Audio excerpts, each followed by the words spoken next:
This episode is brought to you by Sling Some Hope. If you're struggling with drug abuse or know someone who is, Sling Some Hope is here to help. As a dedicated nonprofit organization, Sling Some Hope brings awareness and support to those battling addiction and provides the tools needed to achieve and maintain a sober, happy life. Join us at our public speaking events where well-known sober living advocates share their stories and insights. Learn about the underlying causes of drug abuse and find the support you need to make a change. Visit Sling Some Hope on Facebook and join the fight against drug abuse today. Together, we can sling some hope and make a difference. This episode is brought to you by Kentucky Bathroom and Remodels. Transform your space today. Are you looking to upgrade your home? From stunning bathroom makeovers to full-scale remodels, Kentucky Bathroom and Remodels has you covered.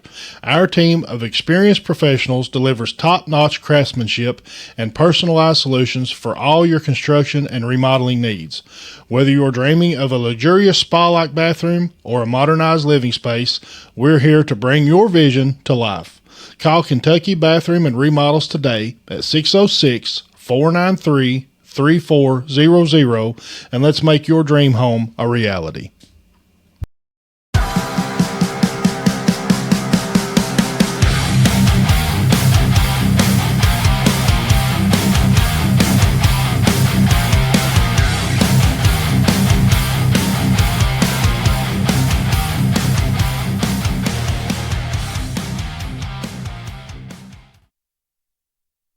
Well, got to turn the mics on. What's up, everybody? We are back in the studio, and before we get started with today's guest, I want to say, obviously, thank you to everybody for tuning into the What's Up World podcast every Monday or whichever day that you listen. Really appreciate it.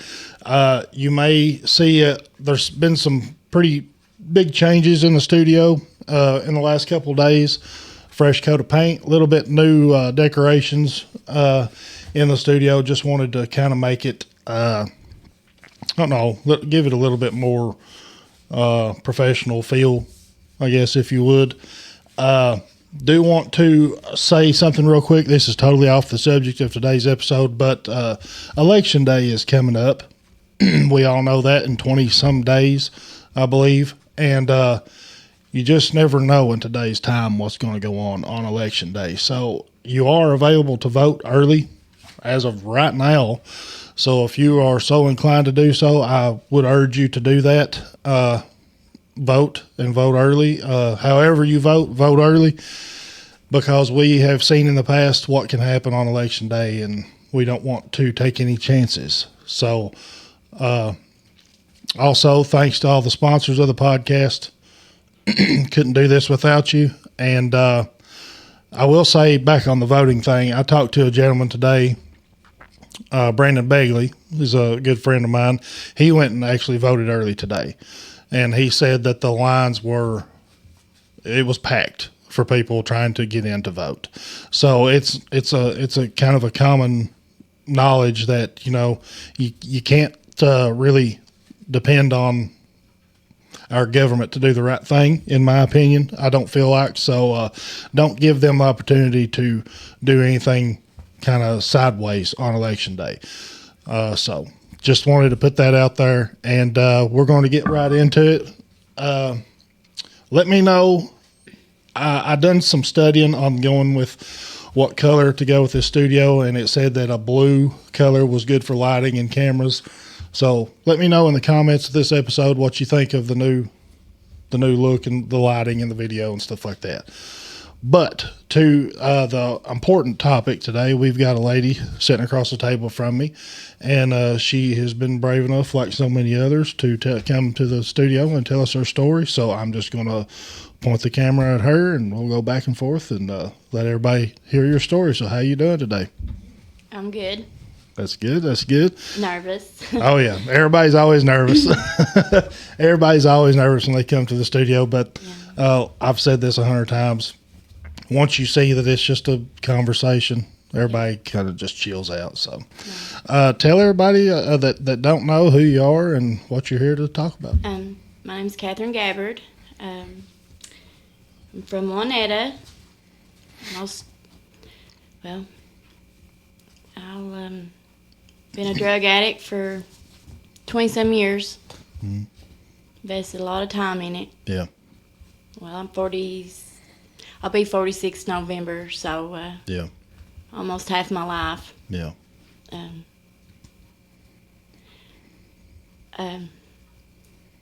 It started back when I was about 14 years old. Oh, really? That young? Yeah. Wow. Yeah. I always, I don't know, growing up, they was drinking at home, Mm-hmm. a lot of fighting, you Yeah. know, and it's like you see that going on and you can't do nothing about it, and you always tell yourself, well, that won't be me. I won't deal with that. I'm not going to do that when I grow up, you know. Yeah. Yeah. Well, it don't always work out that way. Mm-hmm. Well, nobody can expect a 14-year-old to do much about anything. Right. You know, so. Right.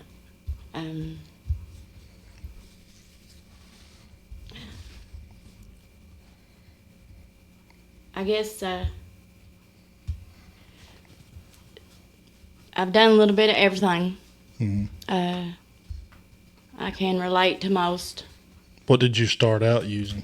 Well, actually, in high school, me and a friend of mine, I mean, it can be as simple as Tylenol PM Really? to self-medicate. Okay. You know, when you don't sleep good at night. Okay. Yeah, I can You see know, that. I've heard. and when they help, well, you're going to go back for more, Mm-hmm. you know. Yeah. But those caffeine pills, Revive with Vivarin, you remember the commercial? I do. Yeah. God, I ain't heard that in a long Well, time. listen, that's what me and a girlfriend of mine was doing. Revive and- with Vivarin. yes. God Yeah. almighty. I remember that commercial. That's wild. Well, that was us, you know. What about and that? It's which I don't know if they even have those on the I ain't shelf seen 'em. now, I ain't but seen 'em. it was just that easy. Yeah. It was that easy. So now, correct me if I'm wrong, but you take, let's just say somebody takes Tylenol PM. Is that what you did, Tylenol PM and Revive with Vivarin? Is that where it started? In school, yes. So I guess your body kind of gets used to that or builds up a resistance to it or whatever, so you have to go to something else. Is that right? Yeah. Okay. Yeah. And like I said, with the drinking, you know, growing up with that, I'm never going to do that. But once I did, it was a good time. It wasn't about the abuse and the, Yeah. you know. Yeah.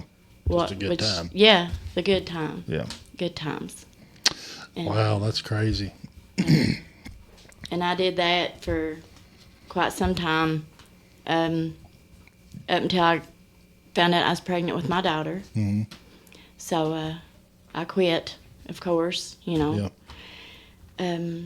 And then the abuse that I finally got my first share of that too with the drinking with her dad. Yeah. So once I was pregnant and then I stopped the drinking, I didn't go back to it because I was having to get me and her out of Yeah. the situations that come with that, you know. Now, how long had you been an addict when you got pregnant? I may have missed a year or something there. Well, let's see. I started drinking when I was 14, so I drank on and off up until I was 18. Okay. I just turned 19 when I had her. Okay.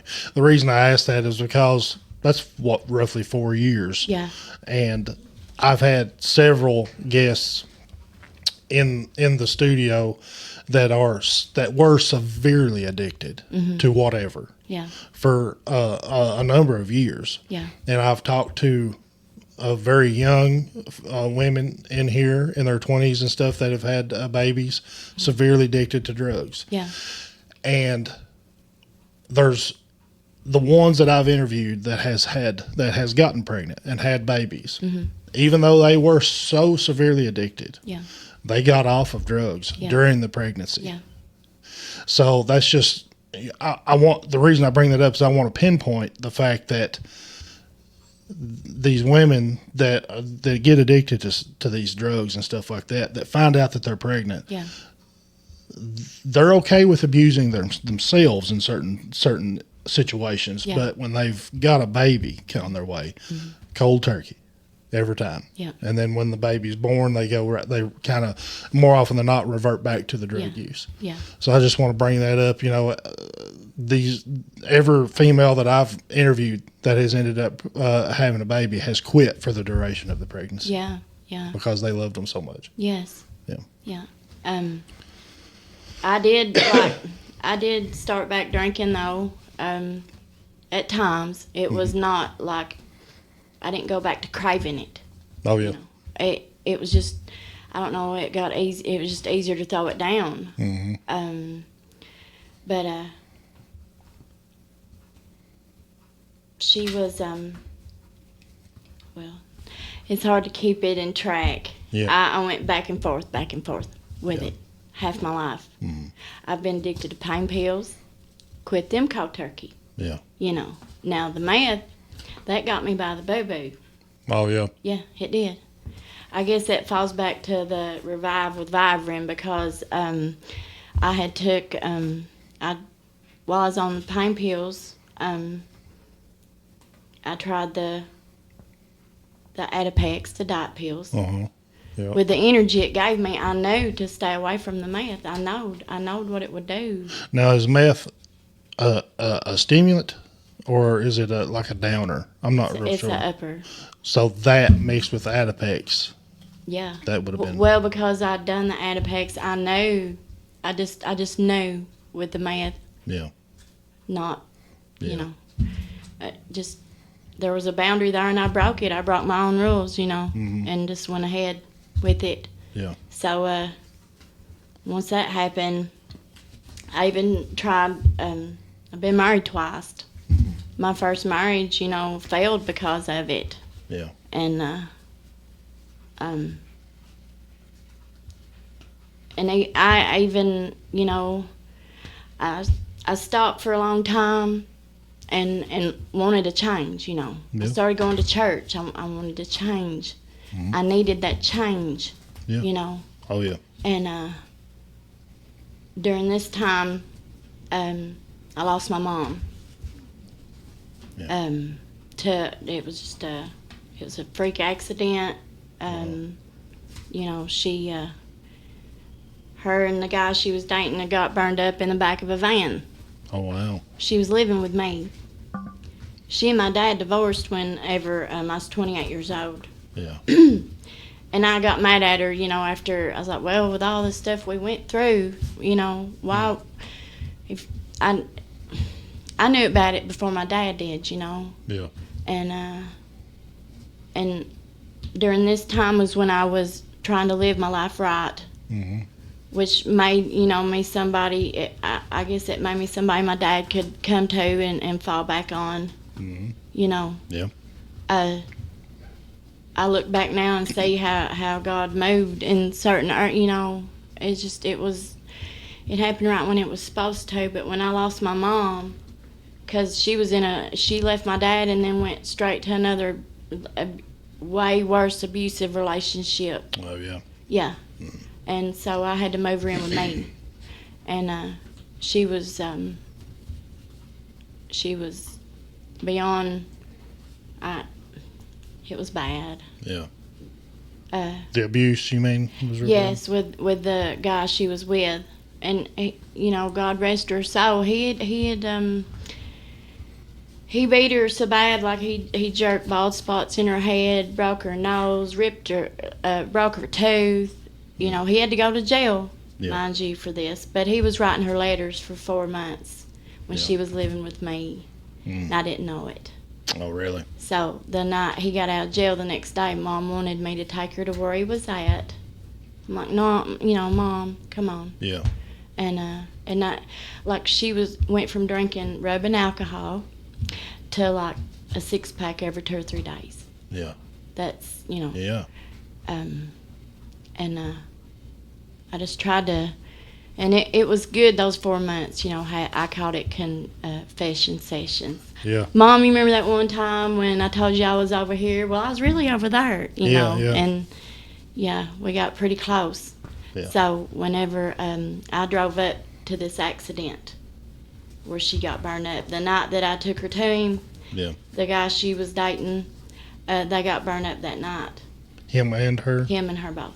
Yeah. Well, I can't imagine having to walk up on something like that.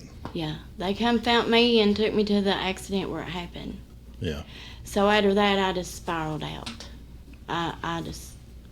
Went wild? I did. Yeah. You know, in rehab, they's like, what is your drug of choice? Mm-hmm.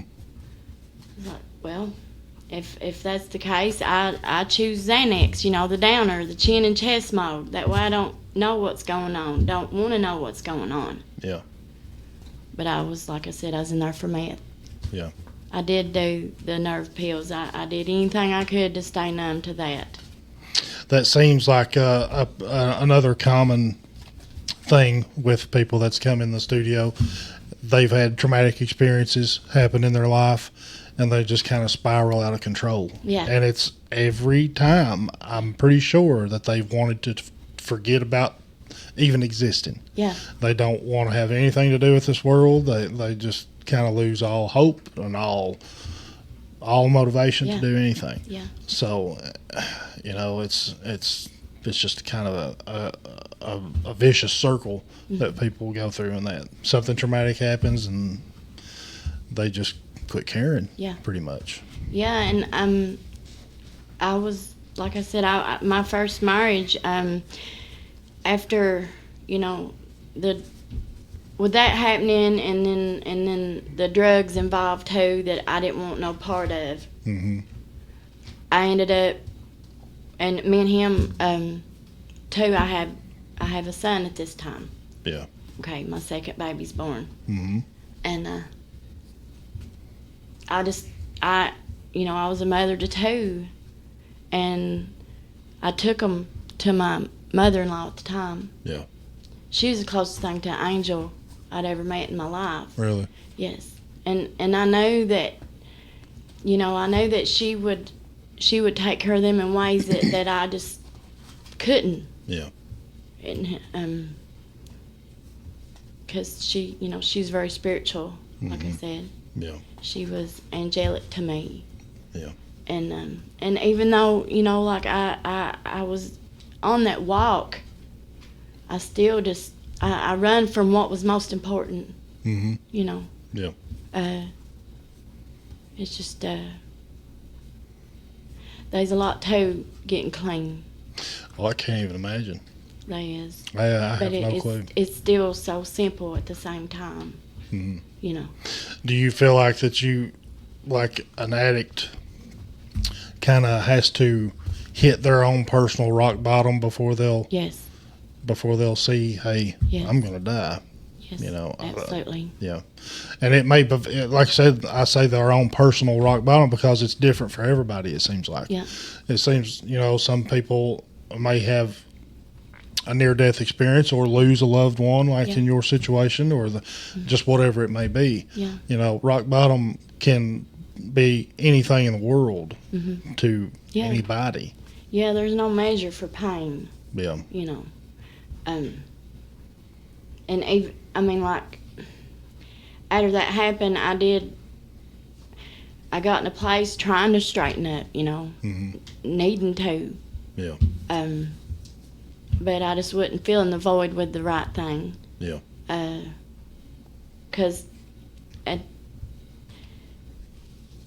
the end of that marriage, see, went through the meth and had quit. Mm-hmm. And then I got on the pills after that happened to Mom. Mm-hmm.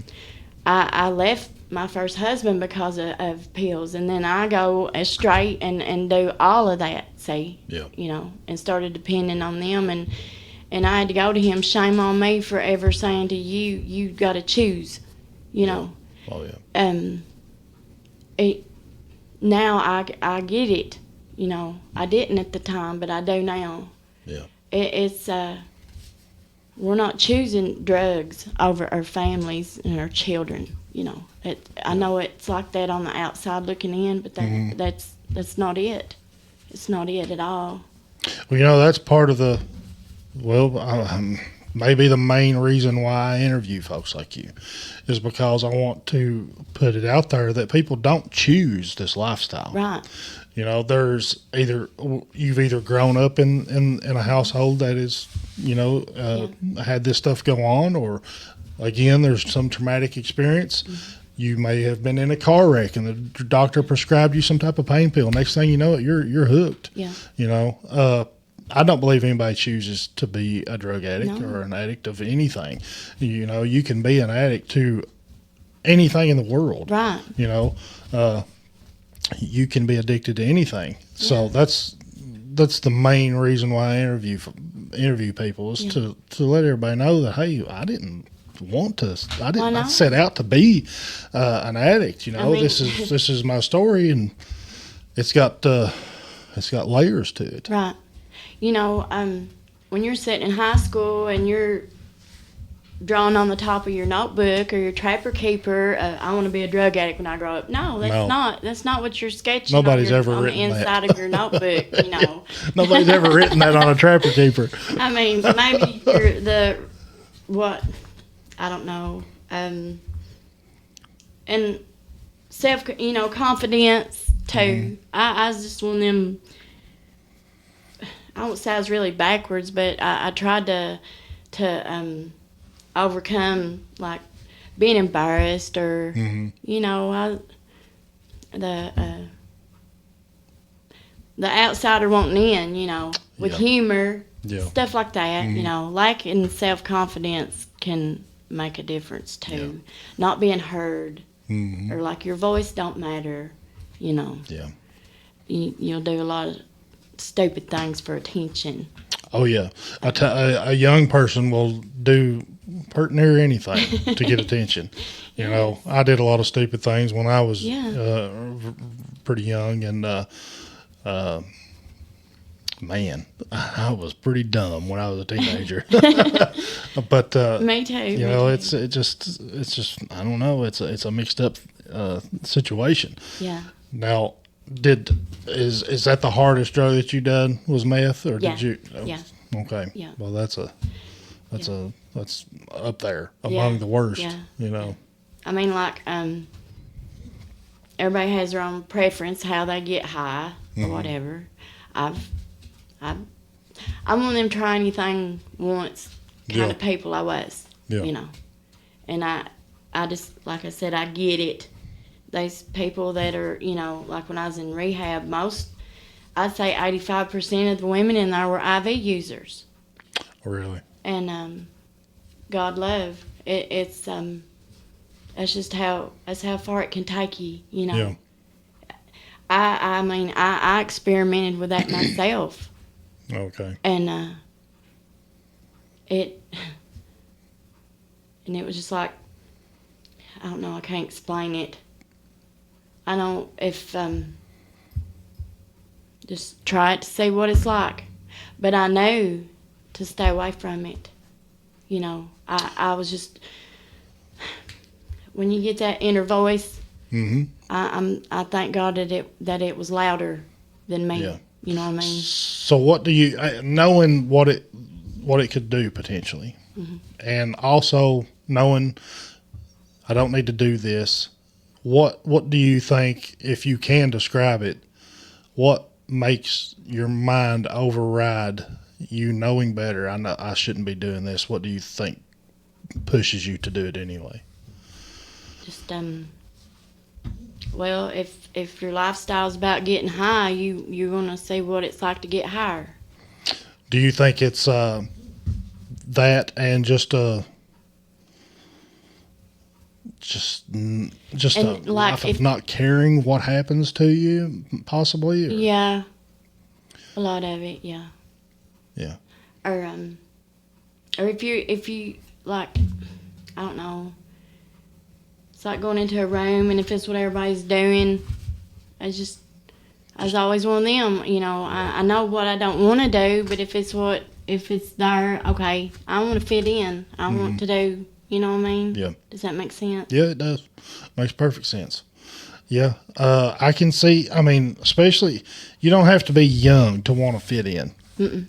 I don't want to pigeonhole young people for any reason by saying that, but I mean, you can it does, I believe, have something to do with how you were raised, possibly how people's raised to determine what type of person they're going to be later in life. If somebody's the type of person where they are lacking self-confidence or reassurance of their self, and they're always questioning the decisions they make, or not really head sure about themselves, you may spend your whole adult life questioning what you're supposed to be doing, or what do I have to do to make this person want to be around me, or something like that. I feel like that's probably brought on by early childhood, probably. I'm no expert, obviously, but I believe that has something to do with it. Just learning life skills in order to better yourself and make better decisions, I guess, because I know I've made some bad ones. Yeah. I've made a lot of bad decisions, and I have done things to please other people, and it was at a time where I wasn't real sure about myself either. Yeah, but I don't know, you're trying to figure out who you are growing up, where you belong. Yeah. What's best for that's one thing that the drugs did. It robbed me completely of my identity. Even the person, I got to where I even forgot who I was sober. I forgot how to laugh, Nothing seemed right anymore. Yeah. Nothing was right. My children, bless them, they Casey loved me. Oh, yeah? Yeah, they did.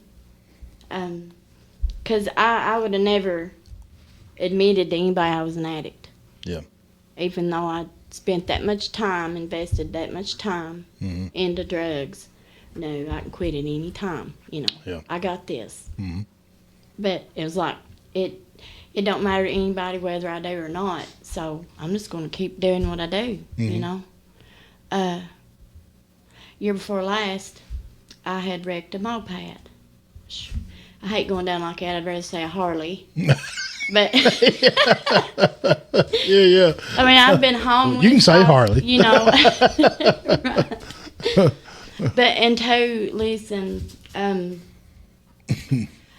this the psychosis that meth can put you in, is unreal.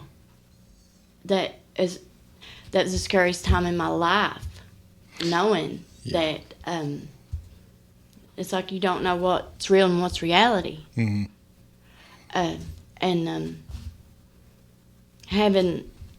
Having lived my life for the Lord in the past, I know that's what got me through that part in my life. Yeah. Because I didn't trust one heart beating, Yeah. But I could feel in my spirit, I was being drawn to my safe place, which is where my mother was buried, where she took me always growing up, to where her mommy, where she was raised. You know, it's my safe place. Yeah. And that was the only place that just kept coming out loud, go here, go here. And I wanted it all to be a dream. Yeah. I was I was staying in my truck, and I slept on the ridge out on the side road. And I even left my window down so I could see out because my windows was tinted. Yeah. But I'd been sober over a month when this took place. That's what's even scary. Wow. And I learned a lot. I used to say rehab was just a building of education that I don't need. That's a whole lie. I mean, I learned a lot, how that stuff can really mess with your brain. Yeah, I've talked to a lot of people that says the same thing, that it sends them into a panic, pretty much all day long. Oh, Lord. They are, what's the word? Looking over their shoulder constantly. Yes. They're freaking out constantly about I read an article, I don't know, 2 or 3 weeks ago about a guy. He was a businessman. This guy was worked at a something to do with numbers, accountant. And this was in Michigan or somewhere. And he had a drug habit that he had been hiding for years and years and years. Mm-hmm. I mean, this guy went to work, decked out, dressed to the nines, and $1,000 suits probably, or probably even more than that. And he held it for years and years and years. Mm-hmm. And then I guess just as far as I remember, had a bad day with his wife or something other. They had an argument. And he went to work, drove a big fancy car to work, and got up to his office, and he had I think it was meth in his office where he worked, and done it, and opened the window of his high-rise office and jumped out the window. No. Because he thought somebody was trying to beat their way into his office, and they wouldn't have sold there. Yeah. And he didn't see or realize that he was on the 15th or 16th floor of this building, and just leapt out of it. Yeah. Sad. Yeah. Well, when I went out there and I slept that night, it was about 6 o'clock in the morning, just daylight, and it was cold. The sleep woke me up, hitting me on my arm. And I got out of the truck, and which I was out in the woods. Yeah. You know how you have to go when you first wake up. Oh, yeah. So that's what I was doing. Yeah. On the side of my truck. Uh-huh. And I could hear a helicopter coming. I tried to get under my truck. Wow. So the people in the helicopter wouldn't see me. What about that? Paranoid. That's the word I was looking for. Yes. Yeah. Okay. So at this point, I'm like, this ain't a dream. This is real. This is really happening to me. I know that, like, on my own, I would not have survived that. Yeah. Never. When the Bible says the Lord will never leave you or forsake you, that is so real. Yeah, absolutely is. I went to Granny's house where she lived. Yeah. She wasn't there now. She's been gone for quite some time, but that was still her house to me. These people that lived there wasn't there no more, but they'd left everything behind, kind of. Yeah. I went in this house now, and there was a dragonfly napkin holder in the kitchen. There was a magnet on the refrigerator, and that let me know I was okay.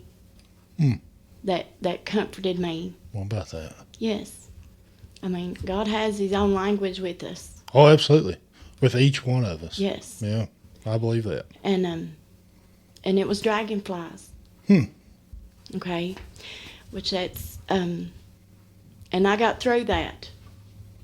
I went to my aunt's house down in the holler and got myself sober for a long time. Yeah. And she went through it with me. Now, she did.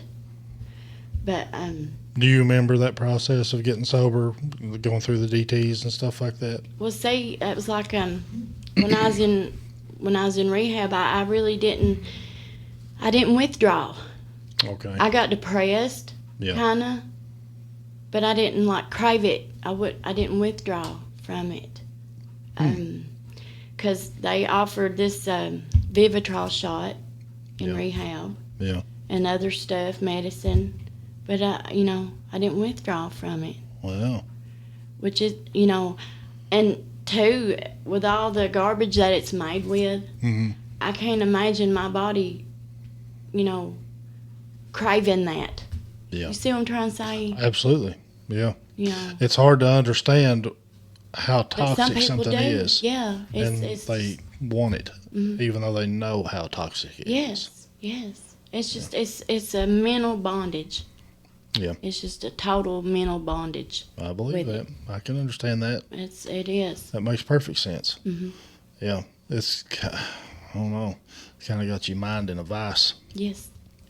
But now, like I was saying, I wrecked a moped a couple years ago. I had this car that was messed up.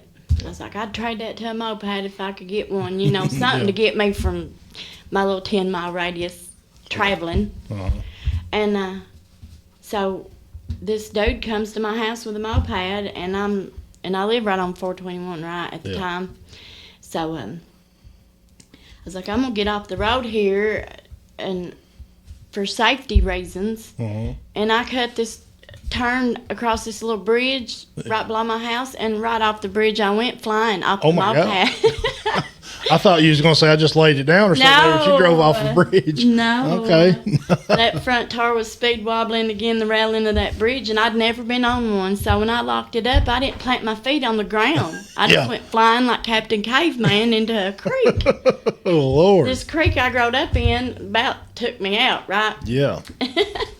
Oh, Lord. But it broke all my ribs on my left side. I had a brain bleed, a concussion. Gosh. It busted my eye socket. It busted my ear open. They'd sew it back together. Jeez. My eyebrow. But it collapsed my lung, right? So they had to take me on to UK. Yeah. I was in there for 10 days. Wow. And here come my children. Mm-hmm. And, you know, Ashley, my daughter. Yep. So, Mom, you're going to rehab. This is enough. Yeah. And I'm like, I don't know, Ashley, just don't come in here with this, you know. Yeah. Just don't do this to me right now. I'm in a lot of pain. She's in the bathroom washing me with this cold wash rag. Yes, you are, you know. I can't. As a child, I can look back now as how as I felt, you know, with my parents. Oh, yeah. I get it now. But So was that the moment that you knew, or did you keep going after that? Like, what was the moment that you understood, hey, I got to do something? Well, my dog was at home with puppies. Mm-hmm. She's wanting me to leave the hospital and go to rehab. And I'm like, I don't know, Ashley. Just not right now. Let's not talk about this. Yeah. Well, she gets a hold of ARC, you know, that facility, and there's a woman comes up there and talks to me in my room. In the hospital? Yes. Wow. We'll set you up and hook you up, and you can go from here to rehab, you know. We'll get you a bed. And I'm like, well, my dog, you know. Yeah. I was just thinking of everything. Because I really wasn't ready. I thought, well, maybe, no. You know, I was just tug of war with myself. You're just looking for an excuse not to go. Well, you know, I really didn't want to leave my dog. Yeah. She's my hero, and I'm her hero. Yeah. And because we've been through it. Yeah. But I understand that too. I'm pretty close with my dog. Now, and two, you have to have a roadmap to follow me with my stories. It goes back and forth. Oh, you're fine. Because, like I was speaking about, the dragonflies plays an important part here in a minute too. Okay. But no, I didn't leave the hospital and go. I've made up my mind in there. I'm gonna do this. I'm gonna go home. I'm gonna get sober. Yeah. I can do this. Okay. But, and two, right after my daughter and my son and my grandbaby, you know, they was there and left, they had pulled that tube out of my lung too soon. Oh, wow. And had to ram another one back in there. Oh, sounds painful. Oh, my gosh.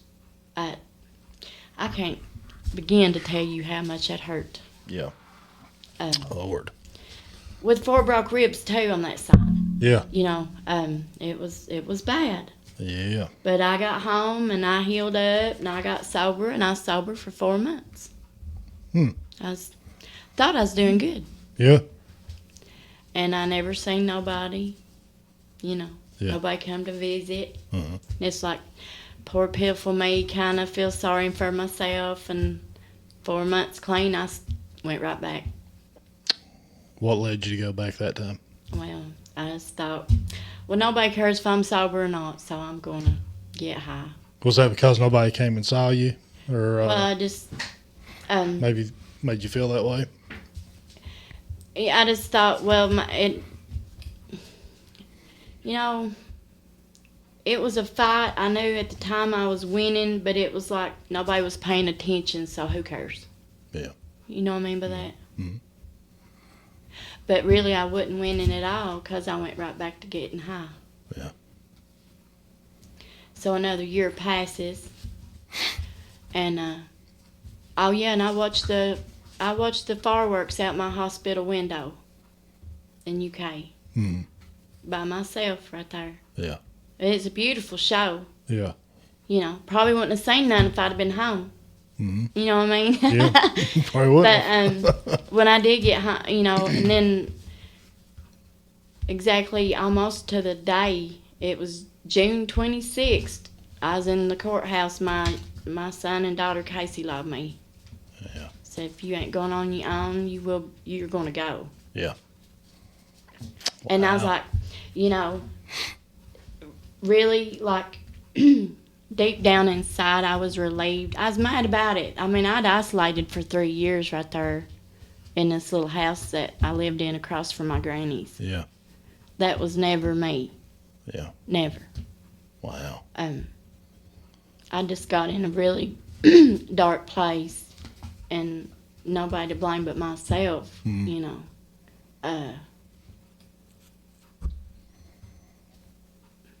when you forget how to laugh, it's a scary place. So, I was relieved that they had done that. But still at the courthouse, I'm not a drug addict. I remember the look on my daughter's face that day. Yeah. Deny it. To the very end, you know. But,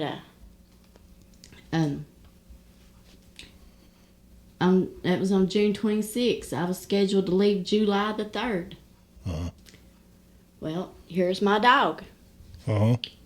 Ashley, you better, now somebody's going to take care of my dog. I'm not leaving her, Uh-huh. Mom, we got that took care of. Okay. Well, come July 3rd, nobody's showing up to get my dog. So I call him up. What's going on? Well, she's going to have babies, and the woman that wanted her backed out. Okay. So I called him up. I'm not going. Yeah. And I loaded my camping gear. I was hitting the woods. Yeah. Till they caught up with me. Because, you go to jail for whatever. Yeah. Oh, yeah. So you're just going to be on the run. Yeah. Okay. Yeah. I was. And then this woman, and two, when I had prayed really hard, face down in the dirt. Yeah.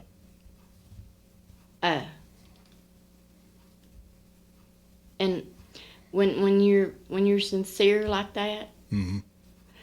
Jesus will put it into motion what needs to take place. Yeah. Whether it's jail, if it's rehab, if it's a hospital bed, whatever it takes, Mm-hmm. He will. Yeah. I know I that. know that for a fact. Going to jail was the best thing ever happened to me. Yeah. It really was. Yeah. Saved my life. Yeah. My wife and kids. I went to jail before I was married to my wife and obviously my kids. But that going to jail straightened me up a whole lot. I used to drink real heavy. Yeah. Real heavy. And there wasn't nothing I loved more than to get as drunk as possible and go drive. Yeah. I don't know. That's the dumbest thing. It sounds so stupid coming out of my mouth. I understand. But I'd drive to Richmond, to Monty's right there beside the road, Yeah. and I'd get a fifth of, what was it? Some type of tequila and a 12-pack of something, and I'd drive all the way back to wherever, Barberville, Bayville, London, and just cruise all night long. couldn't see. Yeah. Nothing. Holding one eye. Yeah, I was doing that, driving with one eye. I thought, I'm good.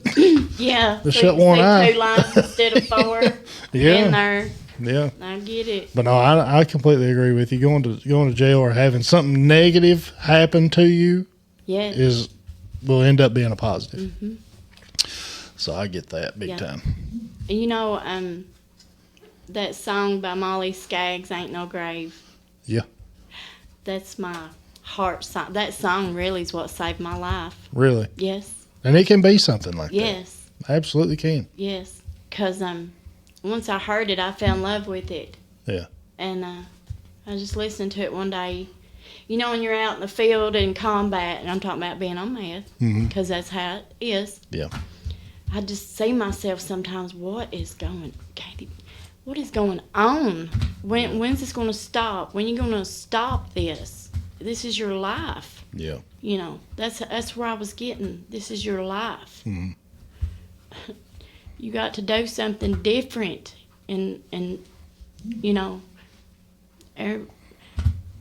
we're not handed life to play with it like it. No. Mm-mm. It's not what it's meant for. It's a very precious thing. Yes. Yeah. And but yeah, when that song just really moved on me one day, and I just got right down on the ground. I mean, yeah. And then a month later is when I went to court for the Casey law. Yeah. My children had done that. Well, then the day on July 3rd, I'm not going. My dog's not going to get took care of. Yeah. Okay, this woman calls me out of the blue. Her name's Laura Helvey. Uh-huh. She was heaven sent. I didn't even know this woman, and she heard what had happened. She's like, "Can I come do a meet and greet with you and your dog?" Okay, I mean, I wasn't trying to bail about rehab. I just, I just wanted everything to be in place so I could go without worry. I can understand that. And you wanted to be able to focus on you. Yes. Instead of having to worry. I can get that. But I get that. She came and I let Bossy leave with her. Yeah. She was good. Wow. And so I called him back and got it going the process again. Mm-hmm. So I left on July the 4th and went to rehab. And went all the way to, well, they said, "Do you want close or you want far?" I said, "I want as far away from here as possible." Yes. That's smart. Yeah. But see, I dodged a lot of bullets in my addiction. Mm-hmm. Going to jail, going to the grave, or sending somebody else to theirs. Yeah. Yes. I never, I never caught no charges, and I was deserving of them. Mm-hmm. I was. Yeah. I mean, I was just, So going to rehab, to me, I told Ashley, "This is a big deal for me. You're putting me in a house full of women, for one. Mm-hmm. Nobody I know. Yeah. And I've not done anything. I didn't do nothing wrong, just to myself. That was kind of my attitude with it. So when I get there, they're checking you for lice, and you got to do the squat and cough process, and I'm mad about it. No, I'm not doing this. Yeah. Yeah, you got to. No, I don't. I mean, I was getting mad. Yeah. That would be a lot to take, to deal with. It was for me, And, but I thought about 35 minutes of quarreling back and forth, I did. Yeah. Okay. They hand me some soap to use. And when I went to get it, it was a pink bottle of Dragonfly body wash. Oh, yeah? Right on the front sticker. Dragonfly brand body wash. Wow. Well, my hands just went in the air. Yeah. Okay, Lord, wink, wink. Uh-huh. I'm right in here with you, child, I got you. Yeah, yeah. And right then I knowed I was right exactly where I was supposed to be. Wow. And even when I'd always kind of go off to myself, and I was out in their front yard at the Phase 1 house. Yep. There was a little dragonfly painted on their yard sign. What about that? Yes. Well, them was signs if there's ever been a sign, wasn't they? Daggone. Yes. Yes. That's wild stuff right there. I know it. I love it. Boy, he works in mysterious ways, doesn't he? Yes, he does. And once the 12 steps and all that, it's like, man, sitting there, the curriculum, and it's a repeat. They want to pound this in your head, right? Oh, yeah. Well, if you could ask me today to name all 12 steps, I couldn't. Yeah. But I was working them every one on for me, Yeah. Oh, yeah. It's like I might not been up to par with their worksheets. Yeah. But I still worked each one of them steps just like it says to. Yeah. Yeah. That's. And the first one is admitting that you're powerless over your addiction. Oh, yeah. Yes. Was that hard to admit? Yeah. Yeah. I can say I'd say it was. Yeah, it was. And I learned so much about myself. I learned so much about my parents. Mm-hmm. Their parents and their parents' parents. Yeah. By being there. That was the education that I got in there. Was kind of learning when, where, and why with it. Yeah. Wow. And once I got sober and got to figuring out who I was, then I learned who I was supposed to be in there too. About that. Yeah. Yeah, it saved my life. After 20-some years. Yes. That's amazing stuff. Mhm.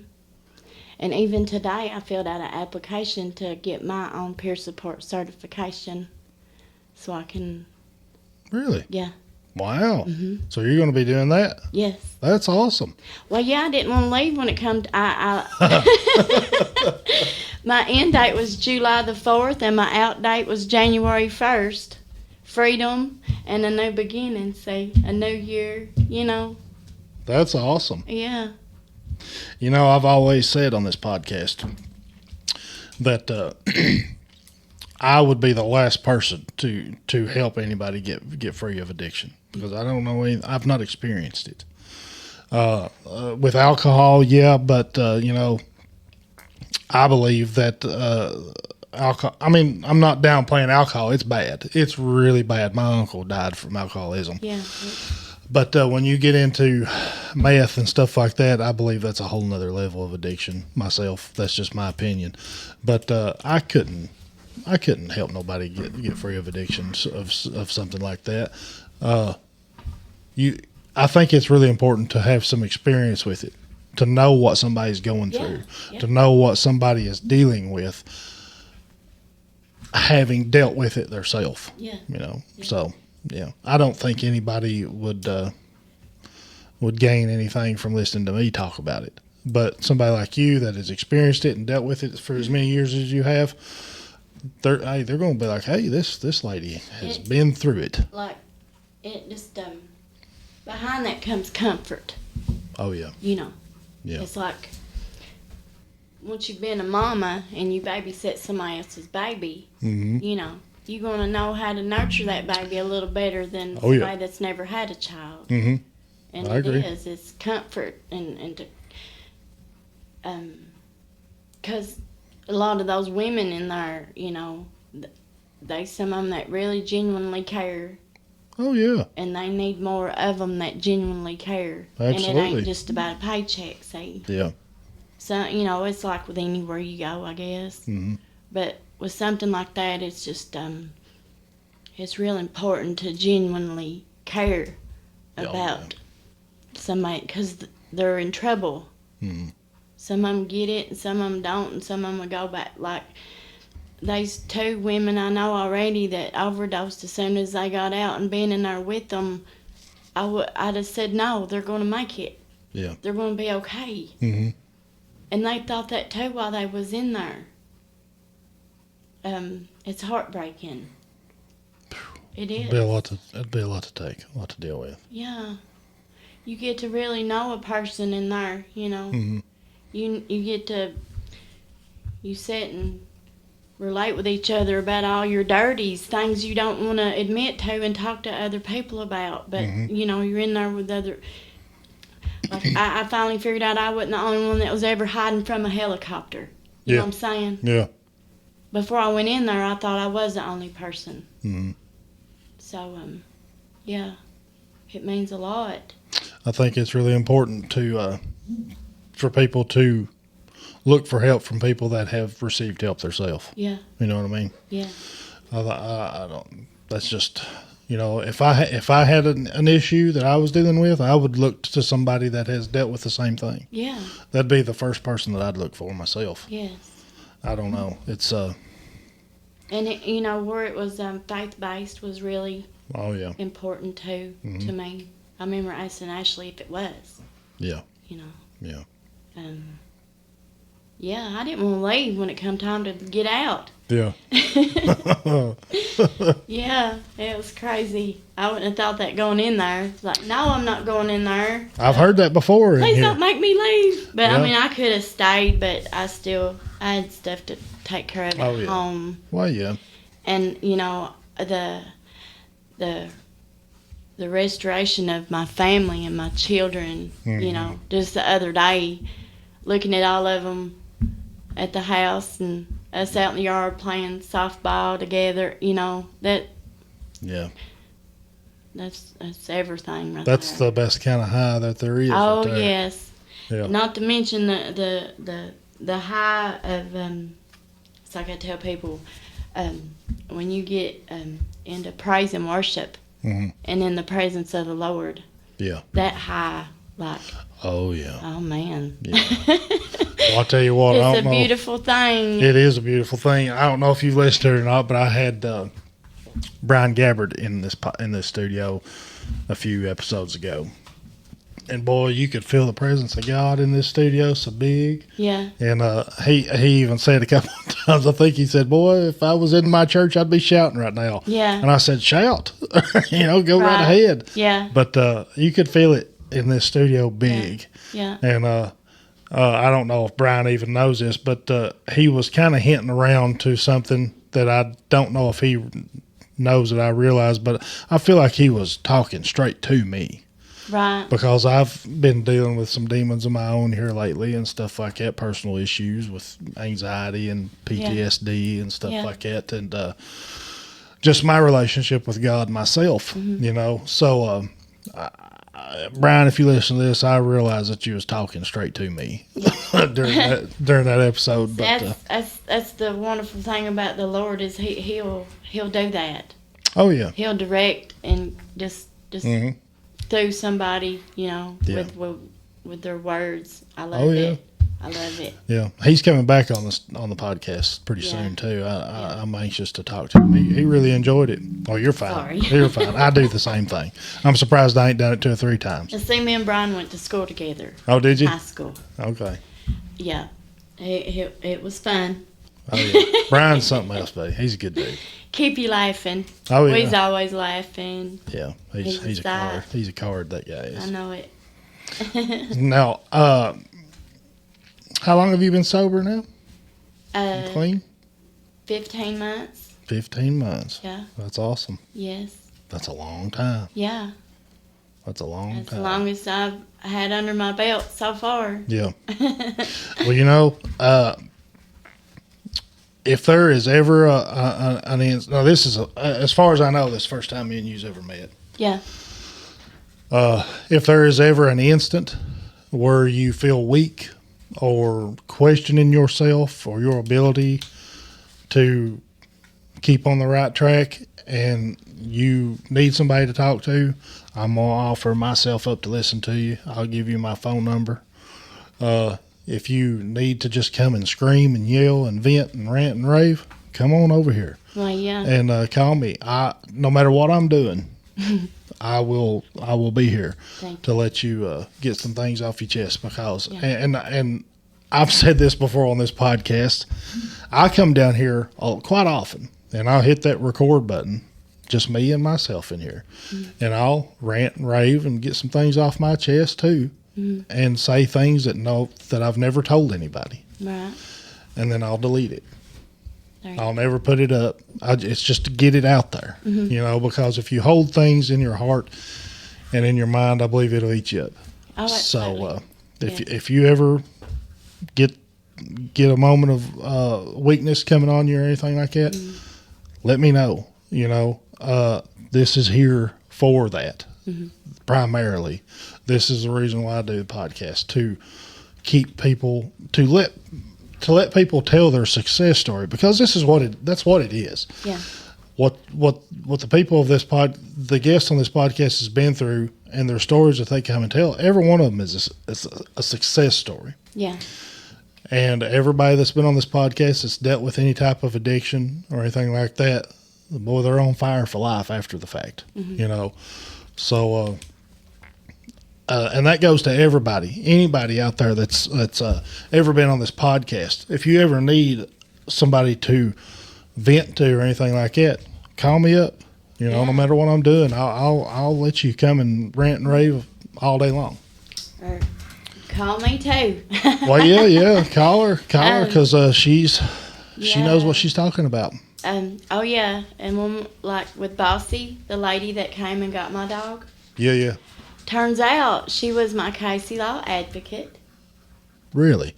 And Bossy was her first dog that she fostered, and now she does that for women. She's been doing it ever since. Oh, it's meant to be. That was meant to be, wasn't it? Yes. And it's a nonprofit thing, like, and yeah, she's always looking for fosters too. She's Wow. always needing fosters Well, that's amazing. because she saw how important it was for me. You know. Well, I've done a lot of reading on stuff like this, and if there is anything like what you're talking about with your dog, Yeah. if there's any reason for people not to go to rehab, Yes. I mean, and I'm not just saying making things up. The people that has the option to go to rehab do need to know that everything will be taken care of while they're gone. Yes. That's important because these people have lives, obviously, Right. and they want to make sure that everything is kept going while they're gone. So yeah, that's awesome that she can provide a service like that. That's really good. Yes. Really important too. Yes. But yeah, she's always looking for fosters, and the Humane Society pays for the vet. You know, it pays everything. Really? Yes. Yes. For all the. Do you know the name of the organization she's doing? Or? It's you contact Sparks Ministries. Sparks Ministries. Yeah. It's downtown Richmond. Well, I'll remember that, and I'll put that on Yes. in the show notes for everybody. Yes. 'Cause, So it's through Sparks Ministries in Richmond. yeah. Okay. Well, I'm sure if once you contact her, they'll give you the correct information. Well, I'll Okay. call them tomorrow Yes. and get the information so I can put it up on this episode. Yes. That'll be good. Because It's one less thing for people to worry about. yes. I mean, like I said, that was, and I grieved over her. I did. Well, yeah. Yeah. But, knowing she was taken care of was so important. And the good Lord above knowed that too, so he worked all that out. He made a way me. for it to work out for you. Did. He did. Sure did. It just, yeah. And then at her bossy hat, she had 5 puppies, and Laura named them everyone after rehab houses. Really? Facilities. Yeah. That's pretty cool. That's awesome. Yes. Ain't nothing wrong with that. That's No. pretty cool. There's actually a lady, and I need to look this up. I've been so busy. She's got a sober living home in either Berea or Richmond, and she's supposed to come on the podcast. I'll have to look on my phone to remember for sure, but yeah, she's doing some good things with rehabilitation and stuff like that. Now, it's hard to find them that will accept animals. See, I never even knew that was a thing until today. That's, I know a lot of people loves their dogs. I love my dog. I worry about who's going to take care of my dog when we just go on a little day or 2 day trip. Right. I can't imagine a month or even longer. 6 months, how long I was gone. 6 months. Yeah, you definitely need somebody to take care of your stuff. Yeah. Yeah. Well, I'm glad it worked out. Yes. 15 months sober. Yeah. That's awesome. That's a success story. Yeah. It really is. It's one of the best. That's one of the best stories that there can be told, in my opinion. Because more often than not, everybody that's ever dealt with addiction has been on the verge of death, and they've come back. Yeah. They've come out of it clean and sober and doing the best ever was. And they're really on fire for wanting to help people in the same situation. Yeah. Yes. I mean, once I get my certification, that'd be, the next thing is getting a job. Oh, you'll do it. Yeah. I have no doubt. You'll get that done, no problem. Yeah. I'm excited about it. Oh, I would be too. Well, listen, I want to thank you for coming on the show. It's not an easy thing to do, to come on here and tell about things like this, but I believe it's really important because there's a lot of people out there that listens to this podcast that's in the same situation or stuff like that. And I've had emails from people all over the world telling me that certain episodes really got to them and they admitted themselves into a rehab facility or sober living facility and stuff like that. And so stories like yours is going to reach a lot of people, and it's no doubt going to help a lot of people. And like I said, it's not an easy thing to talk about, but I really appreciate you coming to the studio and telling us your story.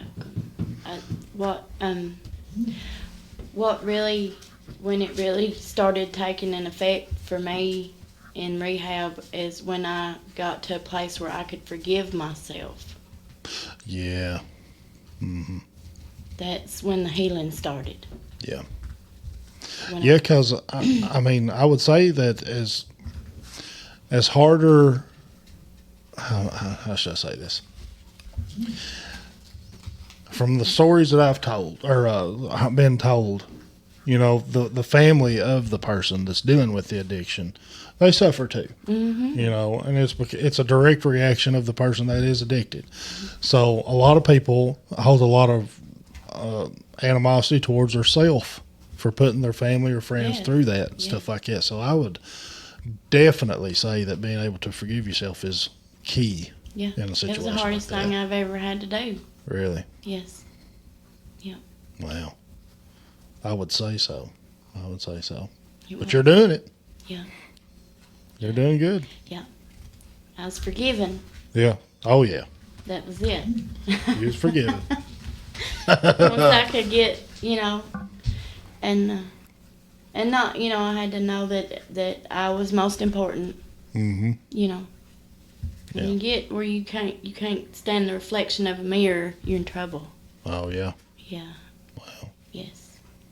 And it's hard to forgive that person. Mm-hmm. You know. So yeah. Yeah, there's things I need to forgive myself for that I haven't yet. Yeah. And to be perfectly honest with you and transparent, I don't know how to go about it. I don't know how to. I don't really know how to begin to acknowledge myself or forgive myself. I don't know that you know what I'm saying? It's hard to put into words. I don't know that I would ever mean it. Well, you know what I mean? I had to get into a place spiritually, you know, on a spiritual level of knowing God's forgiveness. Yeah. You know, because He will, no matter what we've done. Mm-hmm. Once you can understand that and submit yourself, the healing process starts to take place right then. Instantly. Yes. Yeah, that's what I've been told. Yes, and it will. I can sit here and be 100% and know that because of my own, you know, closet of terror and shame and you know, stuff. You know. I believe forgiveness. You know, He can forgive you for anything. I'm gonna have to work on that. Yes. I'm gonna have to work on forgiving myself for things. Yeah. Everybody needs work. Yes. You know, no matter what you're dealing with. Every day. I am far from perfect and always will be, but I try. Yeah. You know. That's all we can do. All we can do. I try today to be better than I was yesterday. Yeah. Yeah. That's I'm just really how trying it goes. that. I'm really trying to do that right now for myself. Yeah. And for my family's sake. Yes. Yeah. Just got to try every day. Yeah. A little bit harder every day. Yeah. Try a little harder every day. As long as you just don't try by yourself. That's true. That's true. And you know, this is therapy for me. Well, sure. Right here. Yeah. I love doing this. Yeah. I like talking to people and learning about people and learning new things and reading a lot of boring stuff. But this is kind of my therapy, you know, because I've been on every kind of pill that there is for me too. Anxiety and antidepressants and PTSD meds and stuff like that. But none of that stuff has actually worked as good as this right here. Yeah. Yeah. So, you know, it's kind of being a little maybe self-centered or whatever, but I do this podcast for the people mostly, but I do it a little bit for myself too. Well, yeah. You wouldn't be no good at it if you didn't enjoy it and it, you know. yeah. That's true. I don't know if I'm any good at it, but I try. If it weren't for you, you couldn't, you know what I mean? Yeah. I tell you what, too, when I was sitting in rehab in group, here I have my sketch pad and my pencils, and as long as I can answer their questions at the end of the session, I'm good. And they just let me draw and paint. I done a lot of my therapy was with art. Yeah. Sitting there. Well, everybody's got to find their own little niche, Yeah. you know. Yes. I think this one's mine. Yeah. There's a lot of people that listens to this, but I'd do it if there was just one person listening to it every week, Well, just because I think I enjoy it. Yeah. That's good. Yeah.